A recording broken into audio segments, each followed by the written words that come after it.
بسم الله والصلاة والسلام على رسول الله وعلى آله وصحبه أجمعين ربي اشرح لي صدري ويسر لي أمري واحلل عقدة من لساني يفقهوا قولي آمين يا رب العالمين. Marhaba, bienvenue à tout le monde, bienvenue à tous dans ce partage que je pense être le dernier. Si on finit aujourd'hui, Inch'Allah, la thématique, ça va être le dernier partage de ce mois de Ramadan et qui va aborder un thème essentiel qui est celui de la hikmah, d'accord? Bon, ce qu'on appelle la sagesse, ce qu'on traduit par la sagesse. Bon, là, moi, je la traduis par plutôt la maîtrise.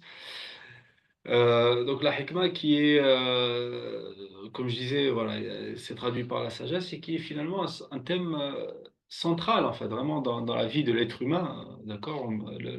La vie des sociétés, des civilisations de manière générale. Où on voit effectivement que la sagesse est quelque chose qui a parcouru l'humanité à travers les différents âges, à travers les différents continents, où c'était quelque chose qui était recherché, qui était aimé. Voilà, d'ailleurs le terme philosophie, Sophia, qui veut dire voilà, c'est cette sagesse-là ou cette pureté-là, en fait. Si on revient vraiment à l'étymologie du mot, Sophia, qui est la sagesse, mais qui est aussi la pureté. D'accord, et philo, voilà, l'amour de la sagesse, et on va voir pourquoi on a appelé la philosophie, enfin, selon Socrate, en tout cas, voilà, on va essayer d'ouvrir une petite parenthèse dessus. Et grosso modo, cette sagesse-là, bah, effectivement, qui est très présente dans le Coran, mais qu'on a l'impression qu'on n'explore pas plus que ça, en fait. D'accord? On étudie le Coran, aujourd'hui, on a l'impression que voilà, l'islam, entre guillemets, c'est plutôt une religion rituelle. D'accord? C'est plutôt du ritualisme plus que réellement une recherche profonde de la sagesse. D'accord? Alors que comme on l'a vu la semaine dernière, enfin pour ceux qui étaient là avec nous la semaine dernière lorsqu'on a partagé Surat al-Baqarah, on avait vu entre guillemets ce qu'on appelle les règles dans la partie vraiment de la structure du collectif ou de ce qu'on appelle la Ummah ou de l'humanité, là où on a voilà toutes les règles par rapport à la famille, toutes les règles même rituelles par rapport au siyam par exemple, aux jeûnes, par rapport au hajj, etc. C'était réellement connecté avec toujours un maqsad ou une hikmah, en fait, vraiment quelque chose qui dépasse, quelque chose qui transcende juste le fait, mais qui va vraiment dans l'esprit, d'accord? La'allakum tattaqoun, la'allakum ta'qilun. Peut-être allez-vous développer votre conscience de Dieu, peut-être allez-vous développer une prise de hauteur avec de votre situation, etc.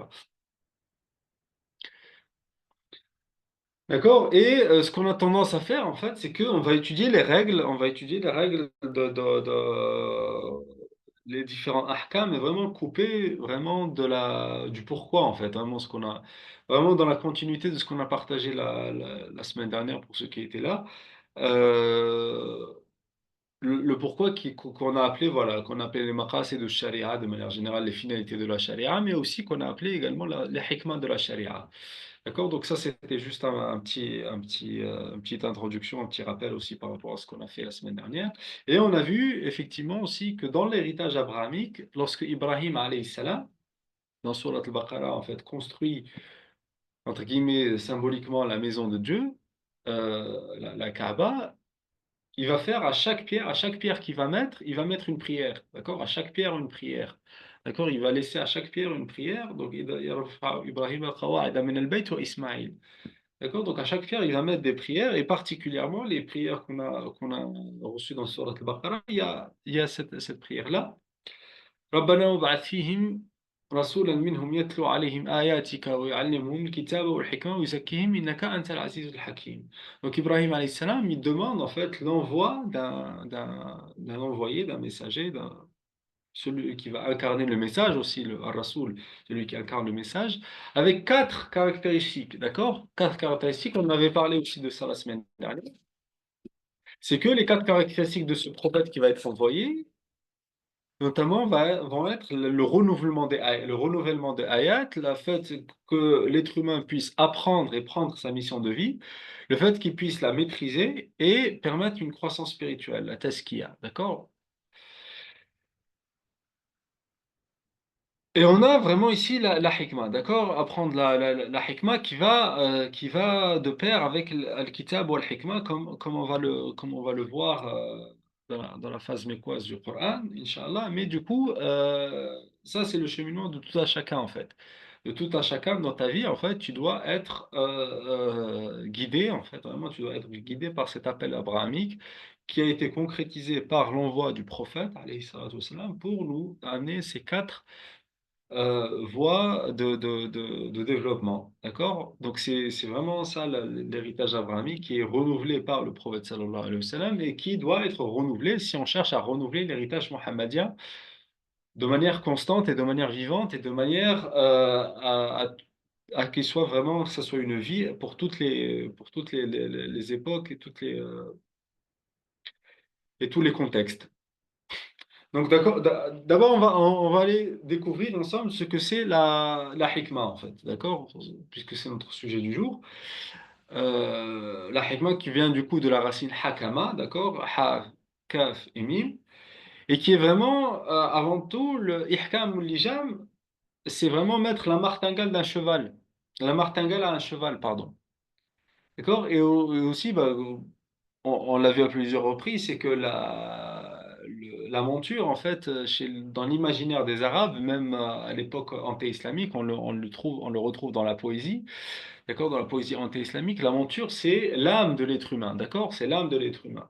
Et cette âme, pour qu'elle ne divague pas et qu'elle ne parte pas dans le désert dans tous les sens, d'accord? Ben, on va lui faire soit un iqal la nuit, d'accord? Le iqal d'où le mot aql qu'on appelle l'intellect, d'accord? C'est ce lien, en fait, qu'on va mettre à l'aventure. Mais aussi, il y a la hikmah, c'est pas durant la nuit, mais c'est durant le voyage. D'accord? Durant le voyage, pour que justement cette monture-là, elle ne parte pas dans tous les sens. Mais aussi, j'ai demandé à des gens qui travaillent en écurie, enfin voilà, des professionnels du cheval, à quoi réellement servait la martingale en fait. Et on m'a dit que c'est pour ne pas permettre au cheval de trop lever la tête, parce qu'il s'il lève trop la tête, il va se casser le dos en fait. Il se casse en fait, ces omoplates vont faire que les vertèbres vont s'intercroiser. En fait, s'il court vraiment très vite et il lève la tête comme ça d'un coup, il se casse le dos en fait. D'accord? Donc on voit vraiment le fait que la martingale du cheval, c'est pas juste une contrainte pour une contrainte, mais c'est vraiment entre guillemets pour sécuriser la nature saine du cheval. D'accord? Et c'est aussi lors de la couture, vous savez, lorsqu'on fait de la couture, et on va mettre vraiment le fait de nouer en fait les nœuds pour bien maîtriser la couture, d'accord? On appelle ça l'ihkam également. Et grosso modo, linguistiquement, en fait, vraiment, cette racine-là, elle va avoir le fait de considérer les paramètres et les facteurs avant de décider. D'accord? C'est pour ça qu'on dit, oui, le hukm, c'est le jugement. En fait, c'est pas juste un jugement, parce qu'il y a d'autres mots aussi d'ailleurs, le mot fath aussi, le mot fath veut dire aussi un jugement. Mais là, vraiment, quand on parle du hukm en tant que jugement, c'est vraiment le fait de considérer les paramètres et les facteurs avant de décider. Et c'est vraiment des principes même de la permaculture enfin, on dit, il faut comprendre les lois de fonctionnement d'un écosystème avant de décider. Ça, c'est vraiment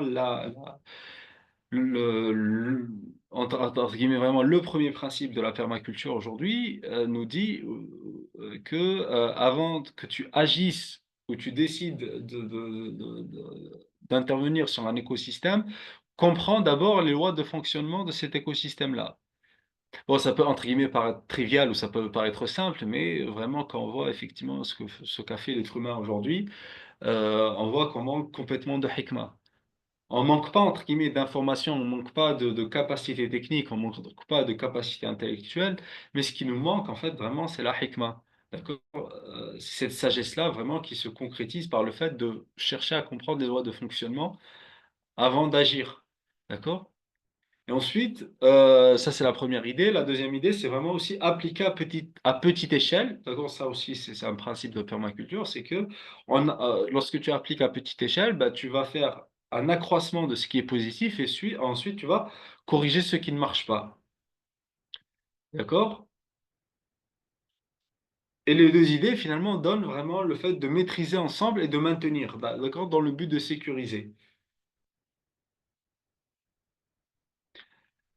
Et vraiment, c'est cette hikmah-là aujourd'hui, voilà, entre guillemets, qu'on redécouvre avec la permaculture, mais qui est vraiment la base même de toute la philosophie, enfin, dire. Comme j'ai dit, on va revenir à la fin avec vraiment avec la personnalité de Socrate et puis qu'est-ce que Socrate comment Socrate a pu contribuer à la naissance, entre guillemets, d'une philosophie grecque. Mais vraiment, il faut comprendre que la base même de la philosophie ou de la sagesse, c'est vraiment ça, en fait. C'est ces deux aspects-là et on essaiera de retenir. Et pourquoi on appelle finalement la hikmah, entre guillemets, c'est la sagesse? C'est parce qu'effectivement, cette hikmah-là, ou la sagesse, en fait, elle permet aux idées de se connecter les unes aux autres. D'accord? Elle permet aux idées de se connecter les unes aux autres. Et en effet, dans le Coran, en fait, on a le fait que tous les prophètes ont reçu un kitab, d'accord? Entre guillemets, ce qu'on appelle un livre, mais c'est pas, là on voit que c'est pas, on parle pas du livre. Donc le kitab, c'est vraiment cette force de vie qui va être maintenue dans un récipient, d'accord? C'est ça, Al-Kitab, d'accord? Et vraiment, le Kitab, c'est vraiment ça, en fait, d'accord?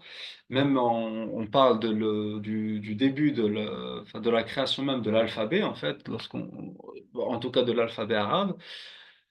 Il est dit selon une hypothèse, hein, parce qu'il y a plusieurs hypothèses.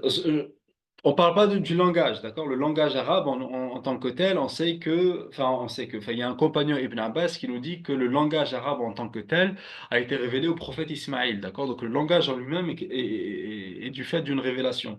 Mais là, vraiment, on parle de l'alphabet, d'accord? De la description des lettres, en fait. Vraiment Bref, il y a différentes hypothèses, en fait, et voilà, notamment, il est dit notamment que c'est les Nabatéens qui ont, entre guillemets, inventé ces lettres-là.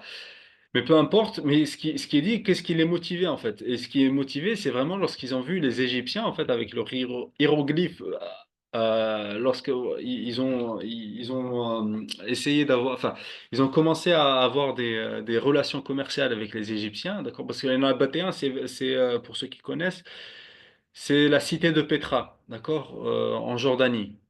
D'accord, la cité de Pétra avec voilà, les fameux monuments de la cité de Pétra. Et lorsqu'ils ont commencé à avoir des relations commerciales avec les Égyptiens, ils ont vu que effectivement les Égyptiens en fait écrivaient leurs contrats de commerciaux par les différents hiéroglyphes. Ils ont trouvé l'idée très belle, en fait. Voilà, le fait d'écrire, enfin, de maintenir un instant, un moment de l'existence, un moment dans l'histoire par, entre guillemets, ce qu'ils allaient appeler l'écriture. D'accord? Donc, comment maintenir cet instant de l'histoire vraiment par ce fait-là. Mais sauf que eux, pour eux, en fait, les hiéroglyphes, c'était trop long, en fait. D'accord? C'était trop long parce que le arabe, il est tout constamment en mouvement. D'accord?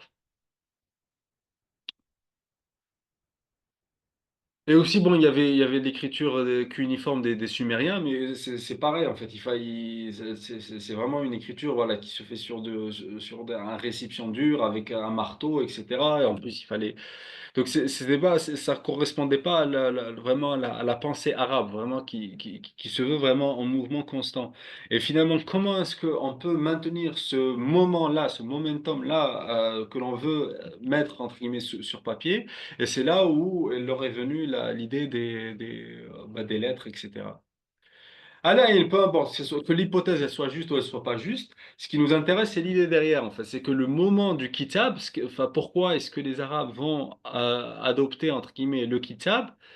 C'est vraiment pour maintenir un moment de vie sur papier entre guillemets. Voilà, enregistrer un moment de vie sur papier.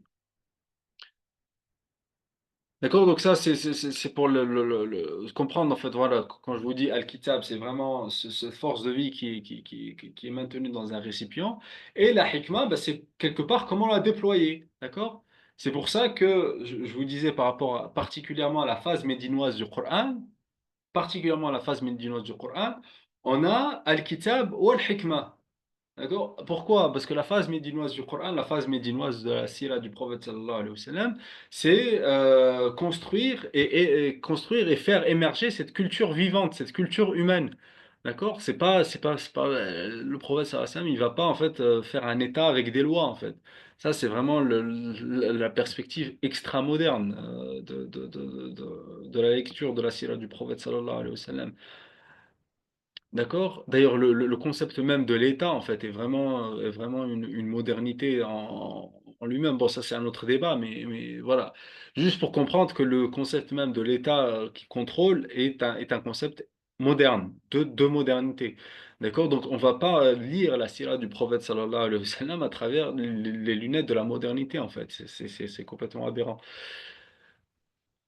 Mais en tout cas, il est venu pour déployer une culture humaine, le prophète sallallahu alayhi wa sallam à Médine. Et c'est ce qui se passe, d'accord? Donc on a Al-Kitab, d'accord? Et la Hikmah. Donc comment déployer cette force de vie qui nous vient du fait de cette révélation? D'accord? Donc cette Hikmah-là, voilà, il est dit que tous les prophètes ont reçu Al-Kitab ou Al-Hikmah.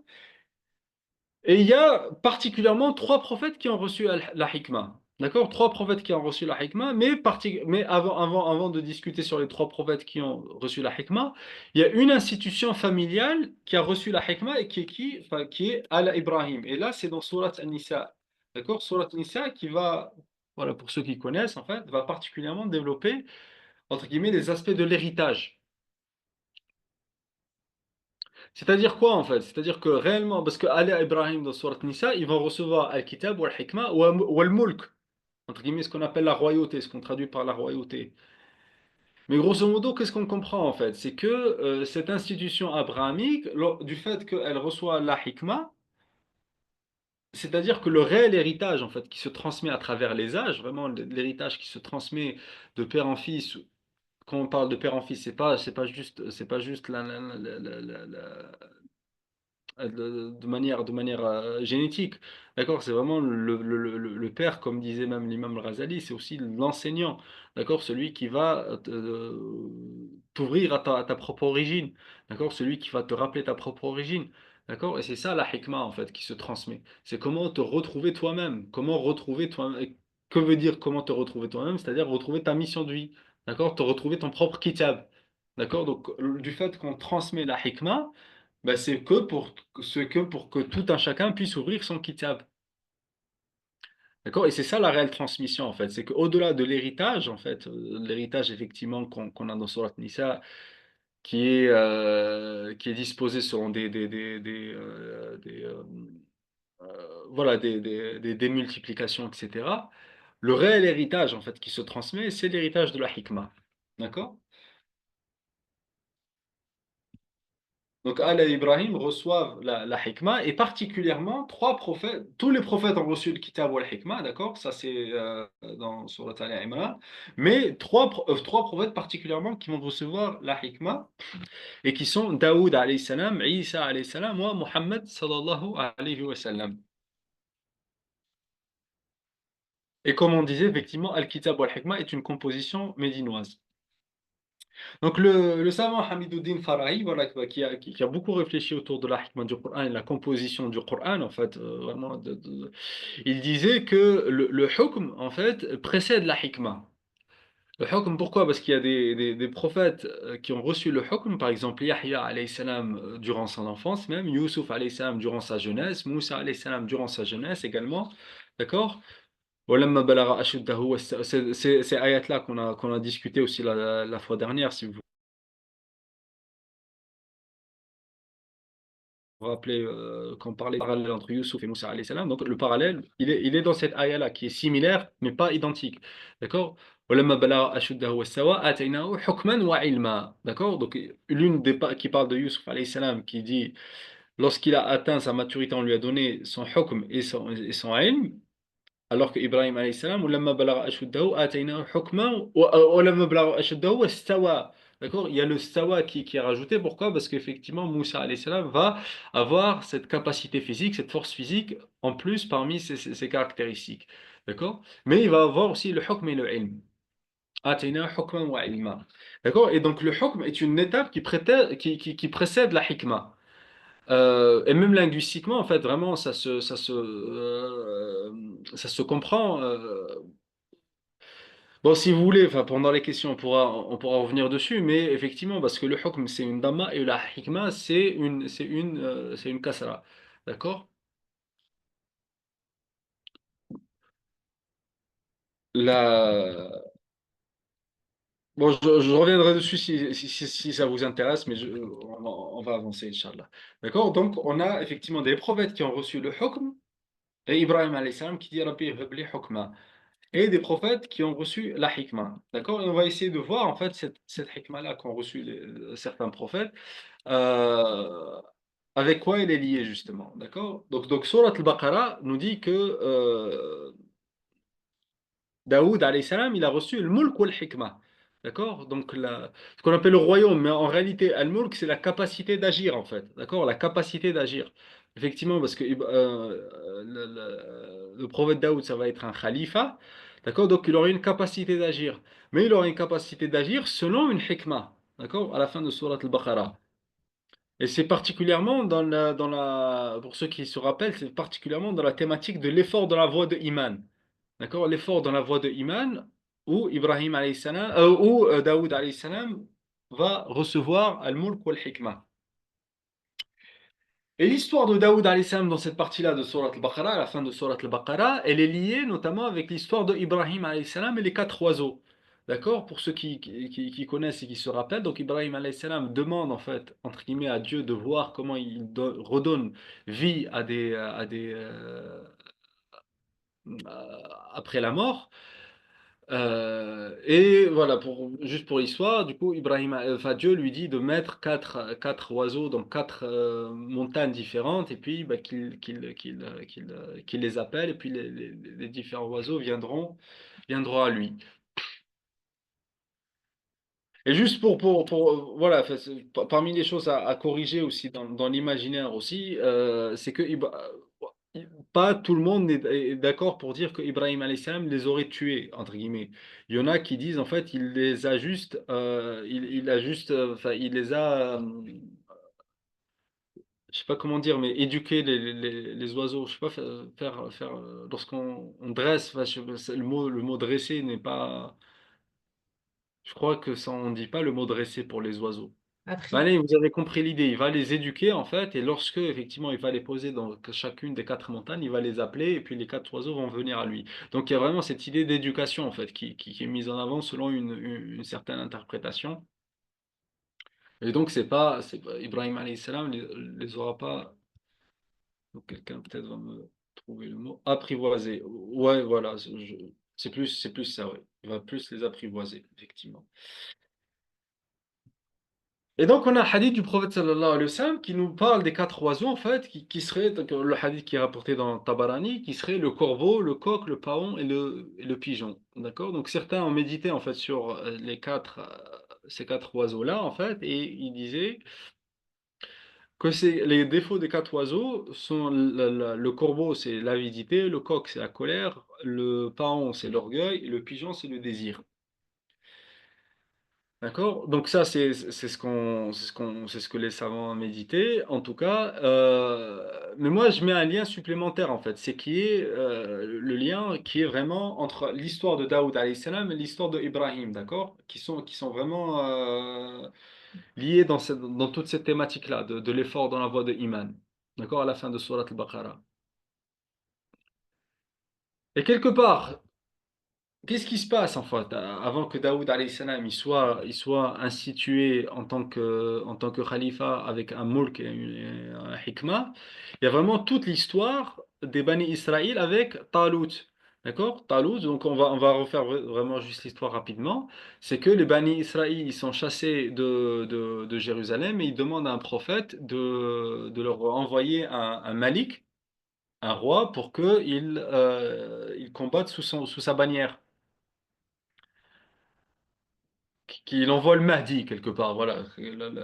Parce qu'effectivement, la religion de l'attente, en fait, est devenue caractéristique de la religion musulmane aujourd'hui. Vraiment, c'est pour ça que je vous dis, c'est pas une question d'identité, en fait. On appelle, parce que effectivement, les Bani Israël sont là dans l'attente du Mahdi, enfin, sont dans l'attente du Messie. Mais nous aussi, effectivement, on a vraiment, c'est ancré en nous l'attente du Mahdi. Donc, on est une religion d'attente également. Et quand vraiment, voilà, ils vont se décider, on aura une génération qui va se décider à prendre son destin en main, qu'est-ce qui se passe? Ben, ils demandent un roi, d'accord? Déjà, il y a un problème, parce que déjà, pourquoi est-ce que vous voulez pas avoir un prophète? Enfin, pourquoi est-ce que le prophète, vous ne voulez pas combattre sous sa bannière à lui? Mais à la haine. Et lorsque leur prophète leur propose et leur dit en fait que Dieu a choisi Talout, et Talout était un simple berger en fait, alors que c'était vraiment l'aristocratie des Bani Israël qui s'adressait au prophète, qui s'attendait à ce que ça soit l'un d'eux en fait, vraiment un parmi les aristocrates des Bani Israël qui soit choisi en tant que roi. Lorsque Dieu choisit un simple berger, en fait, qui sans pouvoir politique ni richesse matérielle, bah, qu'est-ce qui se passe? Il commence à débattre, en fait. Non, mais pourquoi lui? Et, quel pouvoir il a, etc. Pourquoi est-ce qu'un simple berger va être un roi sur nous? Et puis on refuse, et puis, etc., etc. Et grosso modo, qu'est-ce qui se passe là? Enfin, dans l'histoire telle que vous la lisez dans Surat al-Baqarah, il y a vraiment un espèce de filtre, en fait, qui s'opère. D'accord? Parce que les Bani Israël, d'après les récits, au début, ils sont plus de 100 000 personnes. Voilà, selon les récits, mais il serait plus de 100 000 personnes. Alors qu'à la fin, réellement, le nombre de personnes qui va rester avec Talut à la fin, ça va être 314 personnes. Et c'est pour rappeler, en fait, vraiment aussi, c'était pour préparer, ce récit-là était également pour préparer les gens de Badr, qui étaient également 314. Donc on passe de 100 000 à 314. Et on n'est pas passé juste comme ça de 100 000 à 314. Il y a vraiment un espèce de filtre en fait qui s'opère. D'accord? Bah, d'abord, le premier en fait, c'est que tous les aristocrates et les gens qui sont proches de l'aristocratie, ils vont être filtrés en fait. Pourquoi? Parce que là, c'est l'avidité qui s'oppose au don de soi. Et là, vraiment le don de soi en tant que sincérité, c'est-à-dire en opposition à l'égoïsme. D'accord? Eux, ils vont vraiment être dans cette phase-là là, les quatre qualités, ils sont là, en fait, avec les étapes, ce que j'appelle les étapes éducatives, d'accord? Voilà, ou vraiment des étapes de filtre. D'accord? Donc, la première qualité, c'est vraiment la qualité du courage. Déjà, avant, pardon, excusez-moi, c'était pas forcément le don de soi. D'abord, c'est le courage. Pourquoi c'est le courage? Parce que le courage, on le voit ailleurs dans Surat Al-Maïda. D'accord. Et le courage qui s'oppose à la colère, à la colère du coq. D'accord? Parce que tu peux avoir de la colère, mais comment est-ce que cette colère, tu l'investis dans du positif, en fait, c'est à travers le courage. Et là, le courage, c'est vraiment dans Surat Al-Maïda, lorsque les Bani Israël sont avec Moussa alayhi salam, et Moussa alayhi salam leur propose de rentrer dans la terre sainte que Dieu leur a promis, et ils disent non, ben, va-toi et ton Seigneur, et nous on reste là. Inna hahuna qa'idun. D'accord? Donc là, il y a la qualité de courage, vraiment, d'abord, qui va filtrer même toute une génération. Elle ne va pas juste filtrer, elle va filtrer toute une génération. Donc Dieu va laisser passer 40 ans. D'accord? Ensuite, effectivement, dans le passage de ces 40 ans, les personnalités vont changer, mais on aura une aristocratie qui va être là. D'accord? Et cette aristocratie, elle va refuser le talut. D'accord? Pourquoi? Parce que le don de soi est quelque chose qui leur manquait, vraiment, dans cette réelle sincérité leur manquait, en fait. Ensuite, qu'est-ce qui se passe? Après le don de soi, il y a la discipline en fait. D'accord? فلما فصل طالوت بالجنود قال إن الله مبتليكم بنهر فمن شرب منه فليس مني. Donc lorsque Talut en fait, il va arriver devant une rivière, il va leur dire en fait de ne pas boire de cette rivière-là. Et là, certains vont boire de cette rivière. Là aussi, on aura un deuxième filtre. Et ensuite, lorsqu'ils vont arriver effectivement devant l'armée de Jalout, seuls 314 vont être maintenus en fait. Ils vont dire Wallahu ma'as sabirin. D'accord? Et là, c'est la force de la volonté. Donc, quelque part, vraiment, la hikmah, en fait, elle est dans ce cheminement-là que pourquoi? Parce que Daoud, alayhi salam, il va avoir il va passer les différents filtres, en fait. D'accord? Il va passer les différents filtres. Il va être parmi les 314 alors qu'il était encore qu'un adolescent. D'accord? Mais il va avoir vraiment ces quatre qualités qui vont lui permettre d'avoir cette hikmah-là. Et comme on disait à la base, en fait, c'est que la hikmah est quelque chose qui se transmet, d'accord? Qui se transmet de père en fils, mais également, enfin, de père en fils spirituel également, c'est-à-dire de maître à disciple. D'accord. Est-ce que déjà, pour jusque-là, est-ce que c'est clair pour tout le monde ou est-ce que il y a des gens qui sont partis? Est-ce que j'ai été un peu vite là sur l'histoire?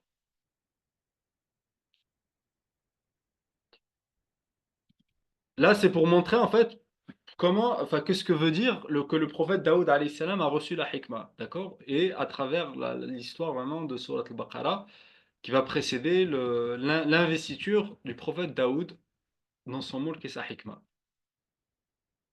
Donc quelque part, voilà, juste pour vous expliquer que la hikmah, quelque part, c'est vraiment c'est un cheminement éducatif en fait. C'est un cheminement éducatif qui te permet d'acquérir la noblesse de caractère. Et c'est vraiment ça en fait. Et c'est vraiment pourquoi je vous le dis, parce que c'est avant tout la philosophie jusqu'à l'époque de Socrate et avant, c'était vraiment dans le but d'acquérir la noblesse de caractère.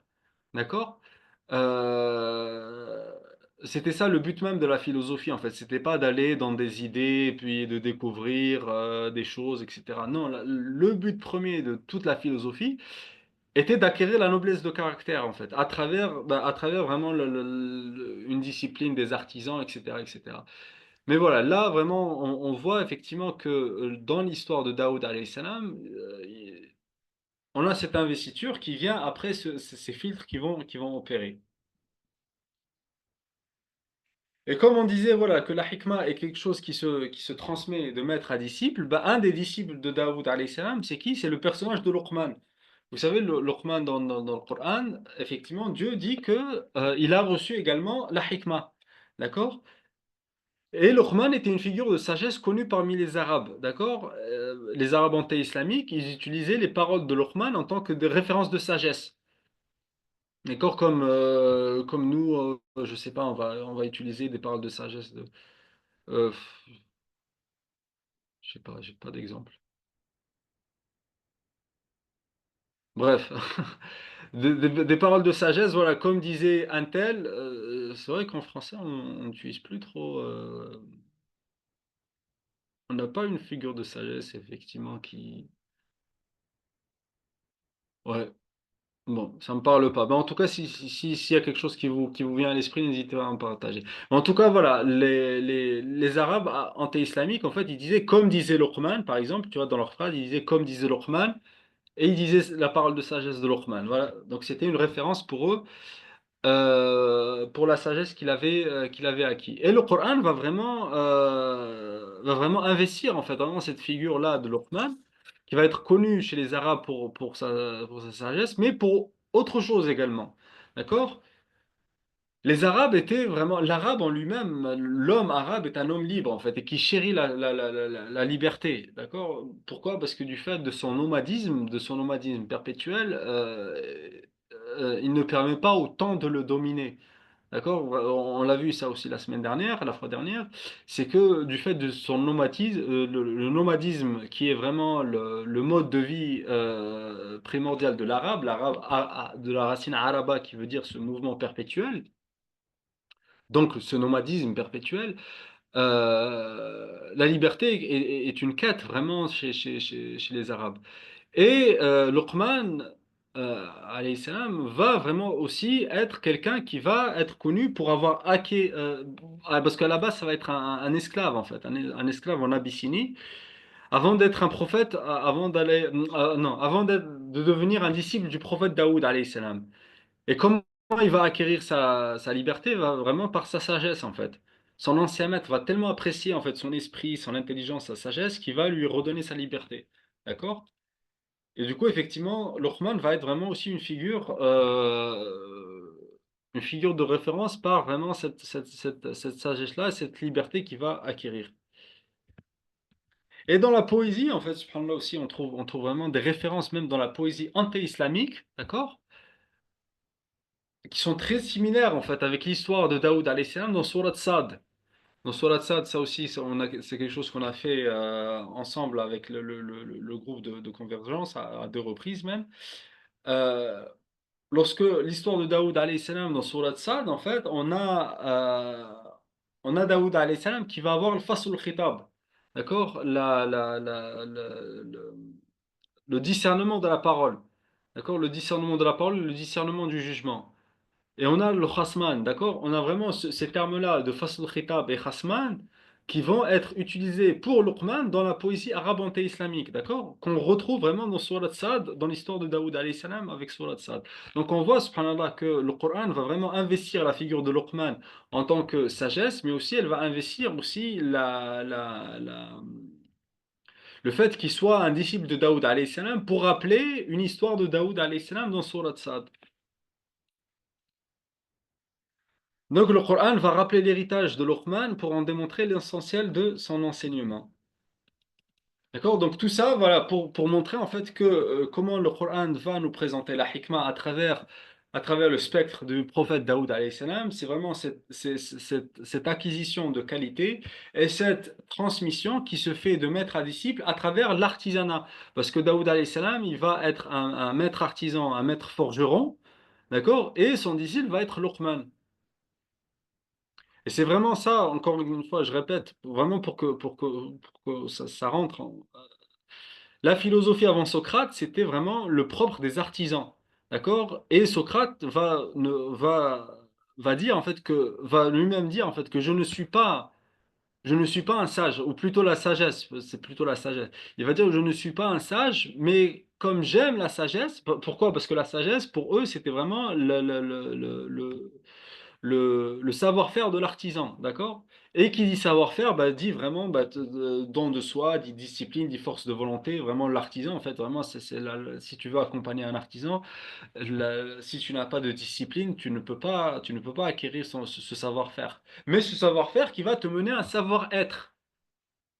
Et du coup, Socrate disait que j'aimais, moi, j'aime le savoir-être et j'aime cette sagesse-là qui mène au savoir-être, d'accord? Mais comme je ne suis pas un artisan, je ne suis pas un sage, mais je suis un amoureux de la sagesse, d'accord? Il disait, je suis un amoureux de la sagesse, donc je vais cheminer selon le chemin de la sagesse, d'accord? C'est-à-dire selon le chemin des artisans. C'est-à-dire que je vais éduquer mon âme, je vais discipliner mon âme pour qu'elle puisse acquérir cette noblesse de caractère, d'accord? Et c'est vraiment ça, lorsque tu vois en fait vraiment le spectre du prophète Daoud alayhi salam, tel qu'il est présenté dans le Coran et le Sunna, c'est vraiment cet aspect-là en fait qui est mis en avant. Bon, si c'est pas clair, enfin si c'est pas clair ce que je vous transmettre, enfin, n'hésitez pas à m'arrêter ou voilà, à poser des questions. Mais voilà, parce que c'est vrai qu'il y a peut-être beaucoup de choses, mais en tout cas, c'est vraiment des concepts essentiels en fait qu'il faut comprendre. Donc, comment le Coran va vraiment investir en fait l'héritage de l'humanité pour vraiment en tirer l'essentiel de l'enseignement. Ensuite, on a le prophète Isa alayhi salam. Donc, on a dit qu'il y avait trois prophètes alayhi salam qui ont reçu la hikmah. Donc, on a le prophète Daoud. Donc, on a vu quelle est la hikmah selon le spectre du prophète Daoud. Là, on va voir que veut dire la hikmah selon le prophète Isa alayhi salam. Et là, c'est dans deux ayats, une qui est dans Surat Ali Imran, donc la 48, qui est liée à la 49, et dans Surat Al-Ma'idah, d'accord? وَيُعَلِّمُهُ الْكِتَابَ وَالْحِكْمَةَ وَالتَّوْرَاةَ وَالْإِنْجِيلَ, d'accord? Donc il lui enseigne le kitab, donc on a vu ce que c'était vite fait, enfin rapidement le kitab, on a vu la hikmah et le Tawrat et l'Injil, donc la Torah et l'évangile. Et là, dans Surat Al-Ma'idah, vraiment, c'est des ayats très similaires entre Surat Al-Baqarah. Enfin, il y a beaucoup de similarités entre Surat Al-Ma'idah et Surat Ali Imran. Donc, Surat Al-Ma'idah aussi, qui est le festin céleste, et qui dit, donc là, c'est Dieu qui s'adresse à Isa alayhi salam. Donc là, c'est Dieu qui nous dit, entre guillemets, à la troisième personne, il lui a enseigné le Kitab ou la Hikmah et le Tawrat et l'Injil, alors que là, dans Surat al-Maïda, c'est vraiment un transfert direct, en fait, un enseignement direct. Et d'allamtuka, je t'ai enseigné le Kitab et la Hikmah et le Tawrat ou l'Injil. D'accord? Bon, là, justement, la différence linguistique, elle est intéressante à explorer, mais voilà, c'est pas le moment. Mais en tout cas, voilà, lorsque Dieu parle, entre guillemets, de sa personne à la troisième personne, ou lorsqu'il s'adresse directement à quelqu'un en deuxième personne, c'est pas la même, entre guillemets, c'est pas la même chose qui est transmise. Mais Al-Ayn, ça c'est autre chose. Restons sur vraiment le Kitab et la Hikmah que Isa alayhi salam va recevoir avec le Tawrat et le Injil. Mais si vous regardez, en fait, dans les deux ayats, il y a les différentes, entre guillemets, miracles que Isa alayhi salam a pu avoir, vraiment dans les deux. D'accord? Surat Ali Imran et Surat Al-Ma'idah. D'accord? Lorsque, effectivement, il va redonner vie à un oiseau. Donc, on a aussi l'histoire des oiseaux aussi avec Ibrahim alayhi salam, si vous vous rappelez. D'accord, donc finalement la hikmah, enfin, afala ta'qilun, le Coran nous demande de faire des liens et subhanallah, lorsque tu médites, tout est lié. Donc redonner vie à l'oiseau mort, donc le fait de guérir les lépreux, de redonner la vie aux morts, redonner la vue aux aveugles, etc. Vraiment, ces miracles que Isa alayhi salam a reçus sont liés avec le fait qu'il ait reçu le Kitab wal Hikmah, au Tawrat wal Injil. Et une troisième, euh, et une troisième occurrence en fait de la Hikmah avec Isa alayhi salam, et c'est dans Surat al-Zukhruf, d'accord, qui est une des sourates parmi les Hawamim, d'accord, les sourates Hamim. Pourquoi les sourates Hamim? Parce que effectivement, c'est des sourates qui ont la particularité de faire partie de la partie évangélique du Coran. D'accord? La partie évangélique du Coran qui va de Surat Yasin jusqu'à Surat Al-Hujurat. Et à l'intérieur, on a des sourates Hawamim.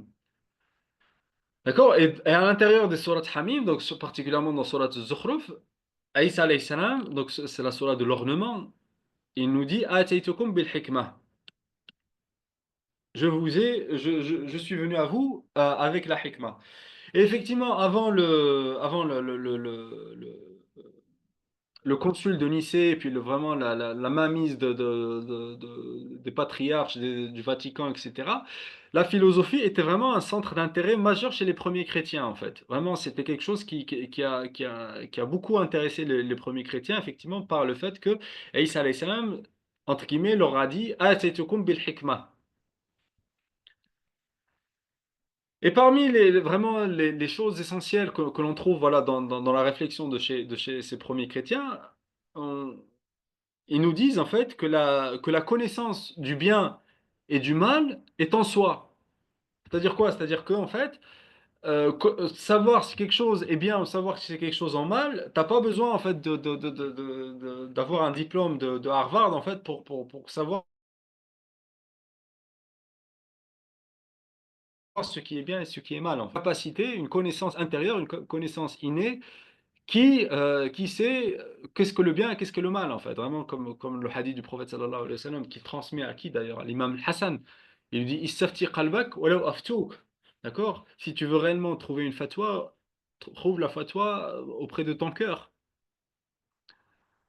D'accord? Mais on a aussi le Coran, en fait, vraiment, qui va faire ressurgir, en fait, cet enseignement de manière majestueuse dans Surat Nour. D'accord? Vraiment, dans la ayat Nour en elle-même. D'accord, dans Ayat Nour, ce Nour divin-là qui s'illumine, mais aussi dans la ayat qui s'oppose, qui est la ayat de la Dulumat, d'accord, lorsque Dieu, vraiment aussi dans la parole, dans la parabole, dans la suite de la parabole de Ayat Nour, va nous décrire plusieurs étapes, et notamment une personne qui se retrouve dans les ténèbres, sur ténèbres, au-dessus de nuages, d'accord, il se retrouve dans un océan dans une nuit enténébrée où il y a vague après vague, en fait, les vagues de l'inconscience qui le dépassent, en fait, vraiment, qui ne lui donnent pas de répit. Et même la pleine lune mohammedienne, il n'arrive pas à la voir. Pourquoi? Parce que il y a son mental, les nuages de son mental le couvrent de la lune mohammedienne. D'accord? Donc il n'a pas de capacité de voir en fait même ce qui se passe. Il est vraiment pris dans les vagues de l'inconscience et puis la lumière prophétique ne peut pas lui montrer le chemin dans cette ou ne voir que juste que ou ne comprendre qu'est-ce qui lui arrive, qu'est-ce qui se passe. Mais qu'est-ce que la ayah elle dit? إذا أخرج يده لم يكد يراها. Donc lorsqu'il sort sa main, il ne peut presque pas la voir. Et le verbe utilisé c'est yakadu. La kadu c'est vraiment presque pas en fait. Et c'est intéressant en fait ici parce que le yed déjà ce que ça veut dire le yed, ça veut dire le yed, la main, c'est l'agir, d'accord? Donc, il ne peut presque pas voir ce qu'il fait, quelque part, vraiment dans le sens de son agir. C'est-à-dire que même si tu fais du mal, ou même si dans ces vagues d'inconscience, quelque part, tu peux presque pas voir, mais tu peux quand même voir. C'est-à-dire il y a quand même toujours cette lumière intérieure qui est toujours là, en fait. D'accord? Même dans ces vagues d'inconscience, même dans ces nuages du mental qui ne te permettent pas de voir la lune, en fait, tu as toujours quelque chose de cette lumière-là, en fait, qui est là et qui te dit, en fait, que ce que tu fais est bien, ce que tu fais est pas bien. Mais sauf que voilà, bah, est-ce qu'on l'écoute, est-ce qu'on l'écoute pas?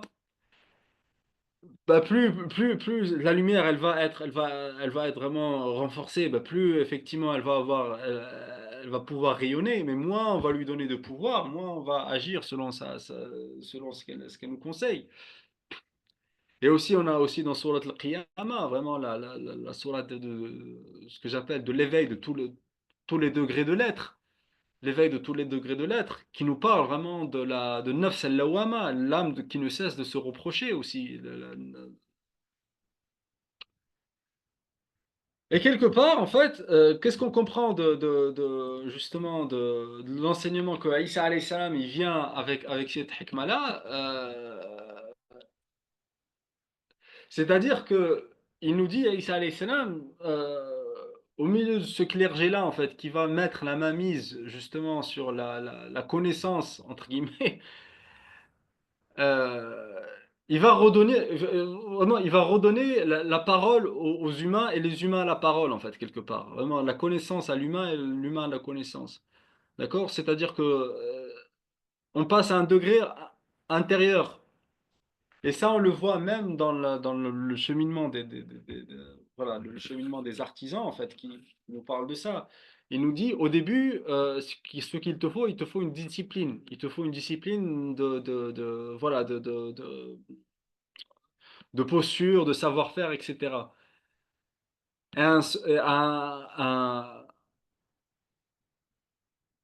ça, c'est la première, voilà, c'est vraiment tout l'aspect technique de la discipline. La deuxième étape, en fait, ils nous disent, c'est que tu dois te concentrer sur ta respiration, sur ton souffle. D'accord? Et c'est là où, en fait, où je voulais faire avec vous le parallèle, c'est que qu'est-ce que dit Aïssa alayhi salam ici? وَأَنْفَخُ فِيهِ فَيَكُونَ طَيْرًا بِإِذْنِ اللَّهِ. Et lorsqu'il parle de l'oiseau, en fait, l'oiseau mort, pour qu'il lui redonne la vie, il lui dit, je lui donne mon souffle pour que ce oiseau retrouve la vie, en fait. D'accord? Et là, dans Surat Al-Ma'idah, Ayyatuka bi ruhil qudus. Je t'ai renforcé par le ruh, par l'esprit l'esprit saint ou l'esprit al-Qudus. Vraiment, le ruh qui est aussi de la même racine que rih, que le souffle du vent. D'accord? Et là aussi, on a fatanfakhu fiha fatakunu tayran bi'idni. D'accord? Donc, lorsque Isa alayhi salam redonne souffle aux vies, redonne un souffle à l'oiseau, ben, l'oiseau reprend vie en fait. L'oiseau reprend vie. Et ça, c'est vraiment la deuxième étape, en fait. Vraiment, après l'étape de la discipline, de l'artisan, il y a vraiment l'étape de se concentrer sur son souffle et sur sa respiration. D'accord? Et une fois que normalement, ta respiration, c'est le 1-6, en fait. C'est une inspiration et 6 expirations, normalement, à chaque mouvement. Et c'est quelque chose vraiment à acquérir, et une concentration à développer, d'accord, sur le souffle, d'accord. Et là, vraiment, je voulais vous faire le parallèle avec Aïssa alayhi salam et vraiment le souffle et la respiration, qui est la deuxième étape avant la troisième étape qui est quoi? Qui est vraiment le passage au monde spirituel, d'accord? Et là, les artisans, bon, ils nous parlent pas plus que ça, en fait, parce que voilà, le monde spirituel, c'est quelque chose, finalement, c'est une expérience, en fait. D'accord? C'est un rêve, c'est de la métaphysique, en fait. C'est une expérience que tout à chacun doit expérimenter.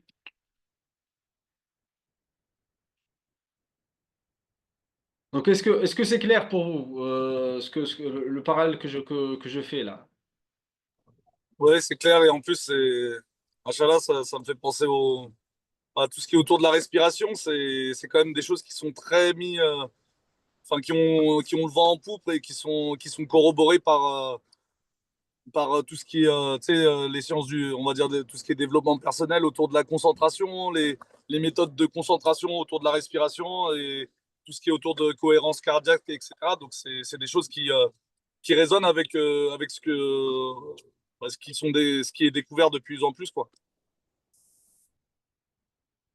Ouais, ouais, barakallahu fik. Merci. Bon, en tout cas, si c'est clair, voilà, c'est pour vous montrer effectivement que la hikmah, c'est vraiment, vraiment dans son concept même de base, en fait, c'est vraiment ce cheminement de l'artisan, en fait, qui va de connaissance en connaissance. Euh, et après, voilà, on a le prophète Mohammed sallallahu alayhi wa sallam, du coup, qui va recevoir la hikmah, d'accord, dans le Coran, mais à la suite de ce qu'on appelle les 10 commandements de Surat al-Isra. D'accord, dans Surat al-Isra.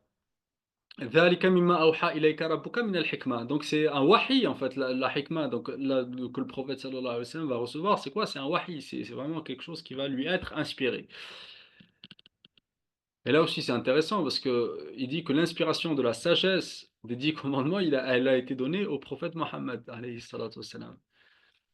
Bon, ouais, Bilal, il n'est pas là, c'est dommage, mais effectivement, on avait fait le Surat al-Qasas avec Bilal.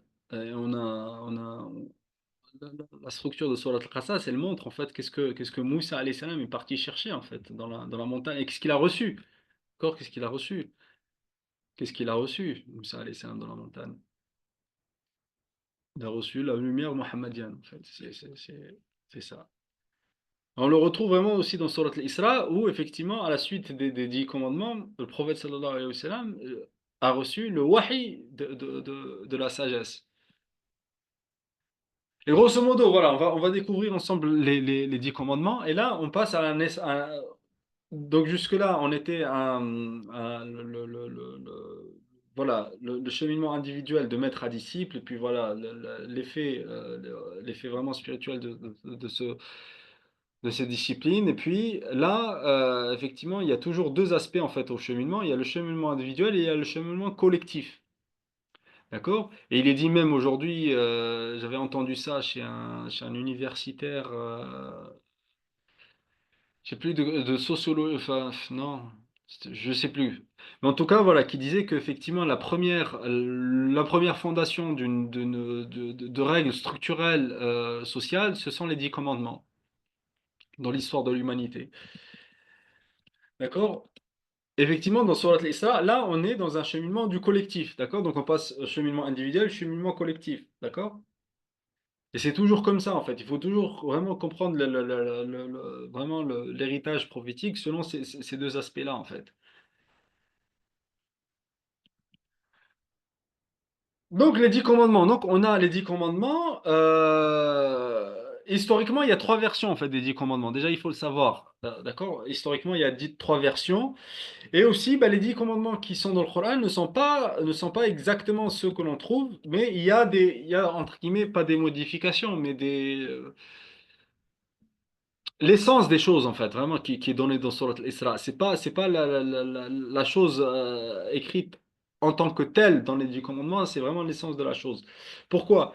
Et ça, c'est vraiment une étude de Sayyidina Aman Ali Khan qu'il a fait à partir de, de, de quelqu'un qui a fait une thèse sur la hikmah sur le Coran et puis qui a développé particulièrement ce passage-là, parce que effectivement, à la fin de ce passage-là, de Surat al-Isra, donc ça va.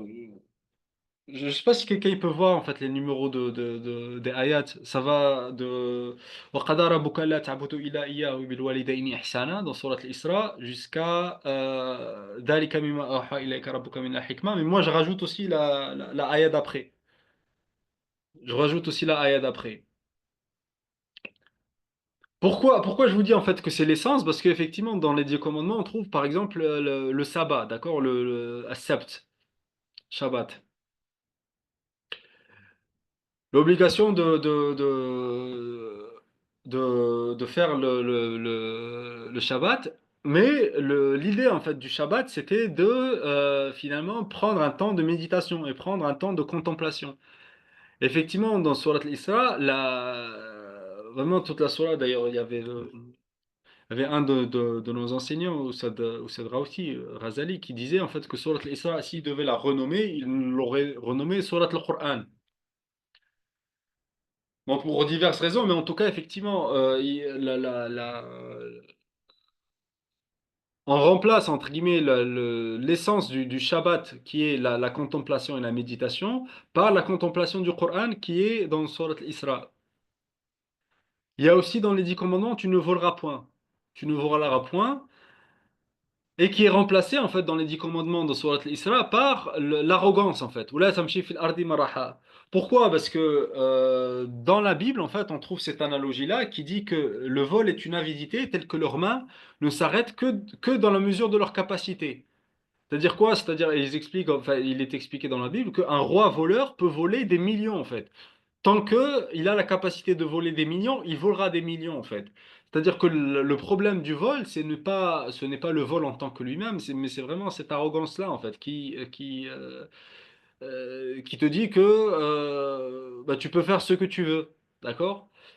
Et tu ne t'arrêtes que dans la limite de ce que tu peux. Il y a aussi bah, une autre parabole biblique que l'on trouve aussi comment Surat Al-Isra, elle va introduire les 10 commandements. C'est l'humilité envers les parents et qui compare, en fait, vraiment, c'est une image aussi biblique. Vous savez, وَخْفِضْ لَهُمَا جَنَاحَ الذُّلِّ مِنَ الرَّحْمَةِ. D'accord? Le fait de baisser les ailes, en fait, pour nos parents, baisser les ailes afin d'être des sources de protection.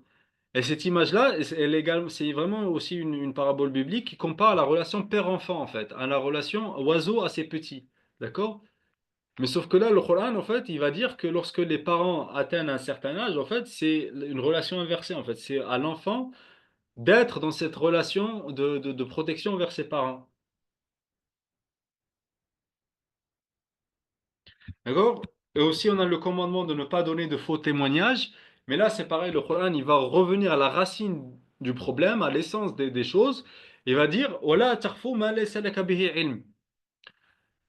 C'est-à-dire que ne suis pas la trace de ceux qui ne t'inspirent pas une réelle science, une réelle imprégnation en fait en toi. Et ouais, ça normal, il a fait tout un séminaire en fait sur la hikmah sur le Coran à partir de ça et il disait en fait que il y avait un speaker américain en fait qui attaquait les religions et qui disait en fait qu'il pouvait apporter une nouvelle religion, une toute nouvelle religion, juste en prenant les 10 commandements et en rajoutant la protection de l'enfant et en enlevant l'histoire des images. Et en enlevant l'histoire des images qu'il y a aussi dans les 10 commandements. Et ça, Oussama normal, il disait en fait que c'est vraiment, bah, sans le savoir, ce speaker-là qui veut, entre guillemets, attaquer les religions, il disait, enfin, il a vraiment repris il a vraiment repris le Coran parce qu'effectivement, en plus des 10 commandements dans cette partie-là, le Coran va parler de quoi? Il va parler de la protection de l'enfant et la protection de l'orphelin. D'accord? Et si vous regardez en fait cette partie-là, attends, là, on va la découvrir ensemble, donc je dois prendre le moussaf. Excusez-moi 2 secondes, j'arrive. Juste prendre le moussaf.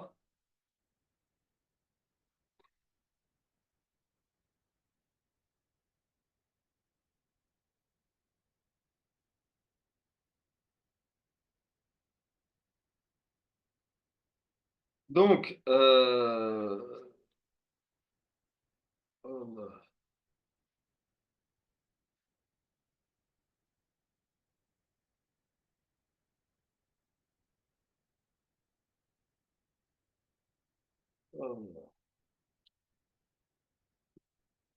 Donc oui, c'est les ayats, wa qadara rabbuka alla ta'budu illa iyyah, c'est les ayats 23 à 40, c'est ça, 23 à 40.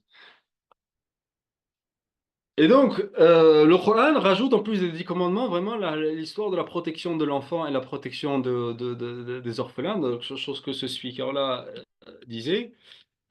Bon, c'est un speaker, mais ça doit être un chercheur aussi, mais bon, voilà, bah, moi je le connais pas parce que voilà, apparemment aux États-Unis, il est assez connu. Euh, Et aussi l'histoire des images. Mais Oussad Norman, il a pas tilté en fait sur quelque chose. C'est que l'histoire des images, elle est aussi dans sur Isra, mais indirectement en fait. Pourquoi?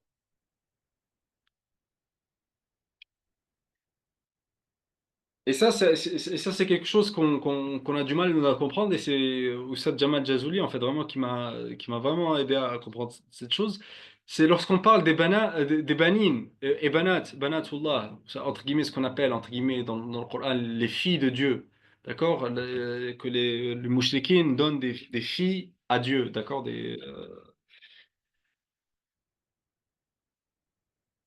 Mais de quoi il s'agit en fait? Est-ce que c'est bizarre? Ça veut dire quoi une fille de Dieu, un fils? Bon, en fait, bon, bref, il a expliqué, mais il disait en fait c'est une réalité matérielle. Banatullah, en fait, c'est une réalité matérielle des choses en fait. D'accord? Lorsqu'ils parlent de Banatullah, c'est vraiment cette réalité imagée en fait. D'accord? C'est cette réalité symbolique imagée qui fige en fait quelque part la manifestation en une seule image. C'est-à-dire que tu ne peux connaître Dieu en dehors de cette image-là en fait. Et c'est ça le Banat en fait. D'accord? C'est pas juste oui, ils sont dans un délire, ils disent oui, Dieu a des fils, Dieu a des filles. Non, c'est vraiment de dire il n'y a que par cette voie-là, il n'y a que par ce chemin-là que tu peux, entre guillemets, avoir l'agrément divin, en fait. D'accord? C'est ça l'idée de Banatullah, c'est vraiment avoir cette image, mais quelle image? C'est-à-dire figer Dieu dans une seule voie, dans une seule forme, en fait. Et ça, c'est la Aya 40. Vraiment, c'est la Aya 40. C'est que, vraiment, subhanallah, après ces 10 commandements, la Aya 40, elle nous dit que sachez que Dieu, en fait, est au-delà de toute image, d'accord? Que au-delà de toute forme. C'est que Dieu va nous donner, en fait, les 10 commandements, d'accord? Donc, les 10 commandements qui sont des 10 commandements structurels, en fait, de construction collective. Mais rappelez-vous, en fait, que Dieu est au-delà des banates, est au-delà des banines, que Dieu est au-delà de n'importe quelle image, d'accord? De n'importe quelle voix, en fait, de n'importe quelle forme. Et c'est la Aya 40, d'accord? Après ces 10 commandements-là qui sont cités. Je sais pas si vous voyez, je sais pas. Bon, c'est vrai que c'est la fin de la journée, je suis un peu fatigué, je ne sais pas si je transmets les choses vraiment comme je veux, mais vraiment, c'est vraiment super important à comprendre. Dieu vraiment nous fait l'équilibre, nous donne l'équilibre des choses, c'est-à-dire que les 10 commandements, comme j'ai dit, est la première structure collective, la première structure sociale humaine qui est nécessaire, mais il finit par dire que Dieu est au-delà, en fait, de l'image, en fait, d'accord? Est au-delà de la structure. Il nous rappelle cette réalité. Pourquoi? Parce que et l'être humain, et on le voit aujourd'hui, c'est que l'être humain, il tombe en fait vraiment constamment dans la sous-culture des structures. Vraiment, bon, on a parlé plein de fois des exemples, mais bon, chacun connaît aujourd'hui ce qui se passe sur les cultures religieuses aujourd'hui et les sous-cultures qu'elles engendrent. D'accord? C'est que rappelez-vous en fait,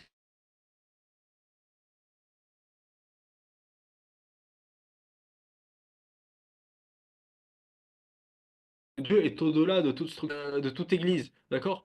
Dieu est au-delà de tout, en fait. Donc cherche Dieu, en fait. Ne cherche pas la structure, quelque part. Moi, je sais pas si c'est clair, en tout cas, ce que je veux vous transmettre, mais en tout cas, voilà. Si c'est pas clair, dites-le moi. Et pourquoi ça? Donc ça, c'est la aya 40. Mais la aya 23, en fait, par quoi commence la aya 23? Elle commence par l'éducation de l'enseigneur divin. Et on a vu, en fait, tout à l'heure que la hikmah, effectivement, la hikmah, c'est vraiment toute cette étape-là d'enseignement, en fait. Tout ce cheminement d'enseignement. Au qada rabbuka. Et pourquoi je vous dis c'est l'enseignement? Parce que là, il y a qada rabbuka, donc il y a ton enseigneur, d'accord? L'enseigneur. Et à la fin, dhalika mimma awha ilayka rabbuka. D'accord? On a aussi Rabbuka, vraiment le fait que notre Seigneur se manifeste à nous par la sagesse, comment? Par le fait qu'il soit notre éducateur. Dieu en Seigneur éducateur. Al-Murabbi.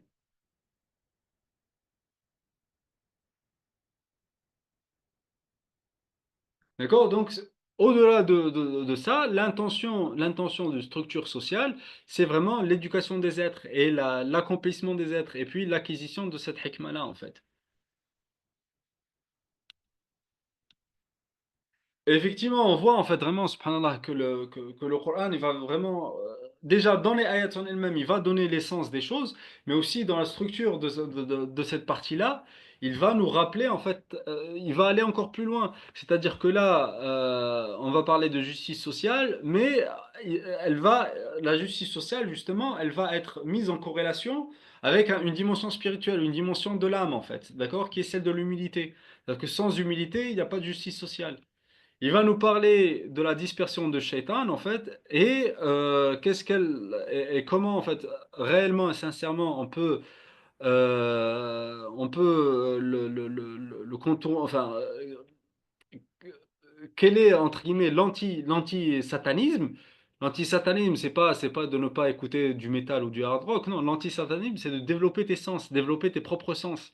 D'accord? Parce que plus tu vas développer tes propres sens, plus tu vas être à l'écoute de ton Seigneur, en fait. Plus tu vas être à l'écoute de la volonté de ton Seigneur. D'accord? Parce que tant que tu es dans la dispersion, bah finalement, tu sais pas où aller, en fait. Alors que si tu développes tes sens, et c'est ce qu'on disait tout à l'heure, en fait, par rapport à Stafti qalbaka wa la aftouk. D'accord? Donc cette connaissance du bien et du mal qui est intérieure en chacun d'entre nous, il s'agit de développer tes sens en amont. D'accord? Il y a le juste investissement avec la juste mesure.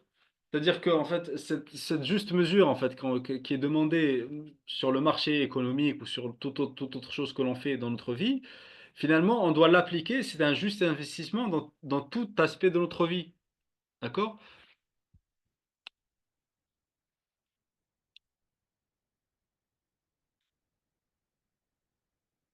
Un retour à notre fait driver, effectivement, c'est ça, c'est ça. D'accord? Il y a bah, la protection de l'enfant et puis aussi, au-delà de juste la protection de ton propre enfant, bah, pense aux enfants du monde entier, et particulièrement les plus démunis parmi les enfants du monde entier, c'est-à-dire la protection de l'orphelin. Et là, ça nous sort de notre égocentrisme familial, en fait, de penser que à son propre enfant. Et puis, bah, la protection des mœurs, en fait, qui est liée à la protection de la vie.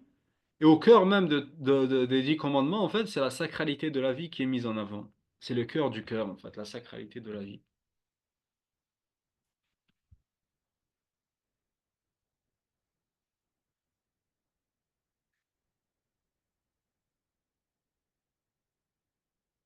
Et donc, effectivement, pour revenir un peu sur ce que je vous disais sur la hikmah ou la sagesse ou la philosophie, c'est que dans Surat al-Isra, effectivement, il y a cette dimension-là qui est donnée sur les 10 commandements, mais aussi c'est une sourate qui va nous parler de quoi? Qui va nous parler du voyage nocturne du prophète sallallahu alayhi wa sallam, qui vont nous parler de la réalité du ruh aussi, la réalité de l'esprit, qui est une réalité qui nous dépasse, mais voilà. Donc elle va mettre vraiment cette corrélation entre le ciel et la terre, en fait, vraiment cette dimension ciel-terre, d'accord? Le céleste et le terrestre. Et on a cette phrase-là de Platon, en fait, qui nous dit vraiment, ouais, qui nous rappelle aussi ce que de Surat Ar-Rahman, d'accord, dans le mizan céleste et le mizan terrestre, pour que l'on déploie le mizan terrestre, c'est que face à la beauté des étoiles, Dieu a voulu qu'on contemple la beauté et l'équilibre pour ramener la beauté et l'équilibre sur terre.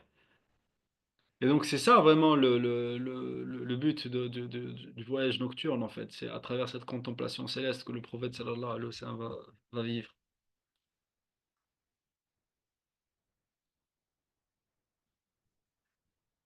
Euh, Bon, l'histoire civilisationnelle de la sagesse. Bon, je sais pas si vous êtes encore enfant, mais voilà, je vais vous passer quelques. Enfin, en tout cas, je voulais partager avec vous parce que moi j'aime bien en fait, aussi voir l'impact historique en fait vraiment des enseignements du Coran à travers l'histoire de la civilisation musulmane. Et comment cette sagesse-là, en fait, s'est manifestée à travers l'histoire civilisationnelle musulmane. D'accord? Bon, grosso modo, hein, enfin, on va passer des siècles d'histoire, mais c'est vraiment pour vous donner Donc, à l'époque omeyyade, on a vraiment voilà, une figure, entre guillemets, emblématique qui est celle de Hassan al-Basri. Et qui, Hassan al-Basri, lors de ses jeunes années à Médine, en fait, il va assister à l'assassinat du calife Othman, radiallahu anhu au nom du texte religieux. Donc il va voir des jeunes zélés, d'accord, des jeunes plus que zélés en fait, qui vont au nom du texte religieux ouvrir la plus grande fitna, ouvrir la première fitna de la Ummah. D'accord, ils vont tuer le calife Othman radiallahu anhu. Et Hassan al-Basri il va voir en fait voilà que ces jeunes ils vont avoir des textes religieux pour justifier leur pulsion meurtrière, il va dire, enfin, ça va lui ouvrir la conscience que le cœur, il doit accompagner le texte religieux. C'est pour ça qu'il va aller vraiment développer une science du cœur. En fait, il va voir en fait où est-ce que quelles sont les différentes maladies du cœur dans le Coran, d'accord? Fi qulubihim maradun fazadahumullahu marada, d'accord? Il va parler de lahu al-qalb, d'accord? Lahiyatan qulubuhum, d'accord? Dans surat al-Anbiya, il va parler de zayr al-qalb. فلما زاغوا أزاغ الله قلوبهم il va parler de عمى القلب إنها لا تعمى الأبصار ولكن تعمى القلوب التي في الصدور l'aveuglement des cœurs donc ce n'est pas les vues qui s'aveuglent mais c'est plutôt les cœurs qui sont à l'intérieur des poitrines dans Surat al-Hajj voilà il va développer vraiment les cinq étapes de la maladie du cœur et il va expliquer que le cœur doit accompagner le texte religieux et aussi voilà كلا بران على قلوبهم ما كانوا يكسبون. Donc à l'époque abbasside, il y aura l'imam Junayd. Donc l'époque abbasside, donc on a fait aussi une vidéo sur l'imam Junayd. Qu'est-ce qui se passe à l'époque abbasside? Comme on l'a vu, en fait, il y aura les quatre écoles de jurisprudence qui vont devenir maintenant des institutions après les imams. D'accord? Donc l'imam Junayd, lui, c'est la période après les quatre imams. Donc après ces quatre imams-là qui vont vraiment apporter vraiment cet intellect, cette force de vie, cette force intellectuelle, en fait, vraiment dans la structuration justement de la Ummah. Mais qu'est-ce qui va vite se passer? C'est que les gens, ils vont bah, être que dans la polémique du fiqh. Tout ce qui va les intéresser, ce sont les questions de jurisprudence, de règles de jurisprudence, etc. Et il va voir, en fait, l'imam Junayd, c'est que les mêmes, entre guillemets, ceux qu'on appelle les savants, en fait, ils vont alimenter cette maladie-là, en fait. D'accord? Et lui, il va dire, en fait, enfin, il va dire aux différentes personnes qui vont justement vouloir acquérir la science religieuse, parce que jusqu'à aujourd'hui, qu'est-ce qu'on t'apprend en fait? Que la première chose que tu dois apprendre, c'est les aqaïd, la aqida, ensuite les furu'. Les furu', c'est ce qu'on appelle le fiqh. D'accord? Et l'imam Junayd, il va dire, avant de connaître toute chose, avant de connaître ces aqaïd et ces furu', tu dois d'abord connaître quels sont les signes de l'arrogance, avant toute acquisition de sciences religieuses. Sinon, l'information va juste rester une information, sans que ça devienne une réelle science. Et le ilm, en fait, c'est vraiment l'imprégnation, d'accord? L'imprégnation du monde extérieur vers l'intérieur. Et c'est vraiment ce qu'on cherchait. Bon, je sais pas si Brahim il est encore là. C'est vraiment ce qu'on cherchait les impressionnistes, tu sais, parce que là je travaille justement. Même si toi tu m'as oublié, moi je t'ai pas oublié. Je travaille en ce moment sur Ivan Egueli et les impressionnistes. Et leur quête, c'est vraiment cette quête de l'impressionnisme en fait. C'est vraiment ça le ilm quelque part. Bon, bref, on y reviendra une autre fois, Inch'Allah, mais voilà. À l'époque seldjoukide, ben, on a voilà, la figure de l'imam Ghazali, rahimahullah, et qui va, à travers voilà, son livre Ihya al-Ulumuddin, nous expliquer que l'héritage prophétique, ce qu'on appelle la sunna, est un voyage en profondeur, jusqu'à trouver de l'alchimie du bonheur, en fait. D'accord? À l'époque mamelouk, ben, on a trois disciples de Abu Hassan al-Shazili, qui sont l'imam Ibn Ata'Allah, Sakandari qui a écrit les Hikam, Imam al-Busayri bah, qui a écrit la Burda, la fameuse Burda que l'on connaît, et Laïs ibn Abd Salam, comme on avait vu la fois dernière, qui est celui voilà, qui va être le catalyseur de la dynastie Mamelouk et qui va écrire Qawa'id al-Ahkam fi Masalih al-Anam et qui face à la destruction vraiment eschatologique des Mamelouks, des Mongols, pardon, Et justement, l'éveil et puis vraiment le choix des Mamelouks comme vraiment des sauveurs de l'humanité, de cette destruction eschatologique, il va voir en fait que l'être humain, il peut arriver vraiment à une volonté de destruction pour la destruction en fait. Et donc voilà, il va comparer il va réfléchir en fait que vraiment dans cette réflexion-là, que tout finalement tout ce que Dieu attend de l'homme en fait, c'est de chercher vraiment à travers la charia, de chercher le fait de cultiver la vie et d'aggrader la vie en fait. D'accord? Euh, Donc voilà, il va redonner un nouveau souffle vraiment à la charia également, qui va, bah, pareil, hein, qui va devenir vraiment une science rigide et puis une science morte. Et voilà, l'imam Ibn Atallah, voilà, qui va vraiment, à travers ses hikam, développer vraiment le rationnel. Et l'imam Boussali, bah, qui va développer le cœur à travers vraiment la magnifique Burda, que je pense vous connaissez. L'époque ottomane, bah, qui est marquée en fait vraiment par le souffle de Ibn Arabi, parce qu'il faut savoir que vraiment la doctrine d'État entre guillemets des Ottomans était la doctrine d'Ibn Arabi. Et qu'est-ce que ça veut dire en fait dans la réalité même du terrain en fait, c'est que l'époque ottomane a connu vraiment une liberté religieuse en fait vraiment imprécédente dans toute l'histoire de l'humanité. C'est ce qui fait en fait qu'ils ont duré aussi longtemps en fait. C'est la dynastie qui a duré le plus longtemps dans toute l'histoire de toute l'humanité. D'accord, vous prenez même les dynasties de Chine, les dynasties vraiment toutes les dynasties, la dynastie ottomane est celle qui est restée le plus longtemps, du fait vraiment qu'elle ait accordé cette liberté religieuse en fait, euh, bah, que Ibn Arabi a ouvert, d'accord? Et il y a aussi, bah, pareil, à part le poste du sultan, tous les autres postes de l'État étaient dus à la méritocratie. D'accord? La méritocratie. Et ça a enlevé vraiment toute accaparation familiale de l'organisation de l'État, etc. Et aussi, bah, cette réalité mohammedienne aussi que Ibn Arabi va développer, elle va vraiment bah, se concrétiser par les différentes festivités du Mawlid. D'accord? Redonner lumière, redonner vie au prophète Mohammed sallallahu alayhi wa sallam, même de manière sociale, de manière culturelle.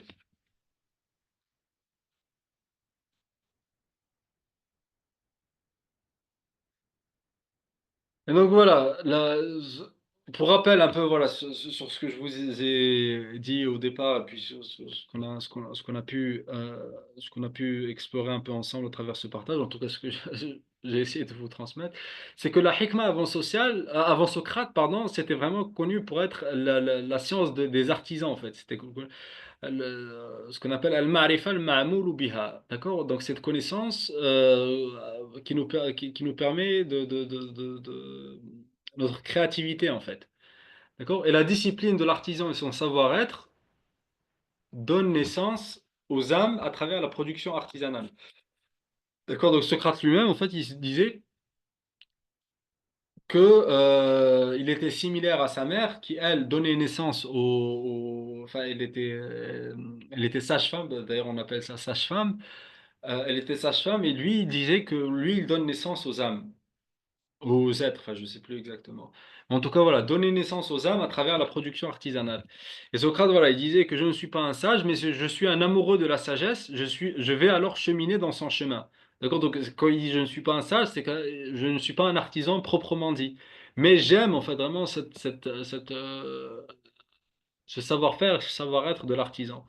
Pourquoi? Parce qu'effectivement, ça te donnait des mœurs, la discipline des mœurs. Et l'objectif, voilà, enfin, et là je rappelle, bah, qu'est-ce qu'on fait nous du coup aujourd'hui de tout ça? Parce que comment on essaie d'investir tout ça? Bah, c'est vraiment à travers notre initiative d'éthique spirituelle de l'entreprise. On essaie vraiment de réfléchir en fait comment est-ce que finalement l'entreprise redevient vraiment l'endroit de la cultivation des êtres et des artisans en fait. D'accord? Et ça, voilà, on propose une méditation à travers, si vous vous rappelez, on avait commencé au tout début par la toute première. prière de Ibrahim alayhi salam. D'accord? ربنا وابعث فيهم رسولا منهم يتلو عليهم آياتك ويعلمهم الكتاب والحكمة ويزكيهم. D'accord? La toute première ayat par laquelle on a commencé. Et grosso modo, cette ayah-là, en fait, qui nous a mené à vraiment à réfléchir à comment est-ce qu'on passe de la technique à l'enseignement des ayats. D'accord? Comment est-ce qu'on médite sur la relation entre la loi et la morale? D'accord? Comment est-ce que la loi ne devient pas une structure morte, et comment est-ce que la morale reste toujours ce qui guide la loi et la manifestation de la loi? Donc, comme on a vu, le kitab ou le hikmah. Donc, le kitab, c'est vraiment le fait, encore, je répète, c'est vraiment cet instant de vie, en fait, qu'on va maintenir dans un récipient. Et la hikmah, c'est comment la déployer, comment la manifester. Et enfin, quelle est la place de l'amour, vraiment au sens universel du terme, dans le monde de l'entreprise, dans cette perspective-là de la thèse qu'il y a, de cette croissance spirituelle, de cette croissance en pureté. Voilà, bah, alhamdulillah rabbil alamin. Bah, excusez-moi, là, je dois quitter parce que le petit, il est venu et il ne doit pas me voir avec mon ordinateur. On essaie de lui éviter les écrans. Donc, je ne sais pas s'il y a des questions, mais en tout cas, je prends vos questions sur le WhatsApp Telegram. Et je vous remercie à tous. En tout cas, bah, je pense qu'on est tous un peu déjà très fatigués. Mais s'il y a des questions, voilà, je suis disponible sur Telegram en tout cas. Mais barakallahu fikum d'être resté. Et puis, ben, je vous dis à la prochaine. Wa subhanakallahu wa bihamdik. Nashhadu an la ilaha illa anta. Nastaghfiruka wa natubu ilayk. Subhana rabbika rabbil izzati amma yasifun. Wa salamun ala al mursalin. Walhamdulillahi rabbil alamin. Salam alaikum à tous.